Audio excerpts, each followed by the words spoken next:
وَكُلُوا وَاشْرَبُوا حَتَّى يَتَبَيَّنَ لَكُمُ الْخَيْطُ الْأَبْيَضُ مِنَ الْخَيْطِ الْأَسْوَدِ مِنَ الْفَجْرِ، اور کھاتے رہو اور پیتے رہو یہاں تک کہ تمہارے لیے فجر کے وقت کے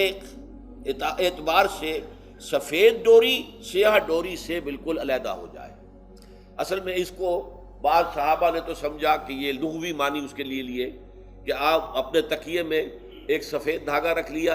اور ایک کالا رکھ لیا، اور دیکھتے رہتے تھے جب یہ سفید اور کالا علیحدہ علیحدہ نظر آنے لگے تو پھر روزے کا رکھنے کا وقت شروع ہو چکا اور اب کھانا پینا بند کر دیا جائے۔ فرمایا گیا یہ مراد نہیں ہے، یہ جب پاؤں پھٹتی ہے تو اس کے اندر ایک سفید سی لکیر جو ہے افق کے اوپر آتی ہے، یہ ہے مراد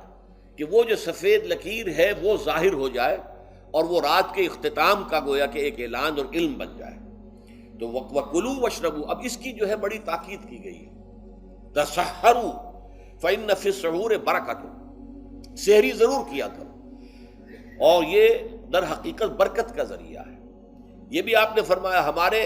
اور یہود کے روزے کے مابین جو فرق ہے وہ سحری ہے۔ یہ سحری چونکہ روزہ جو ہے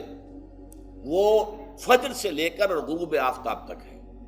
طلوع آفتاب سے نہیں، فجر سے، جبکہ وہ سپیدہ سحر جس کو ہم کہتے ہیں نمودار ہو جائے۔ طلوع آفتاب کا بھی 1.5 گھنٹے بعد ہوگا کہیں جا کے، لیکن اس وقت جو ہے روزہ شروع، غروب آفتاب پر ختم۔ اس حوالے سے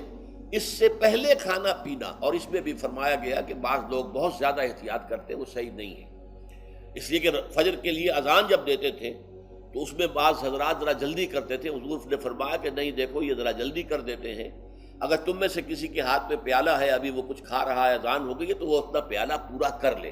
اس میں بھی تشدد کی ضرورت نہیں۔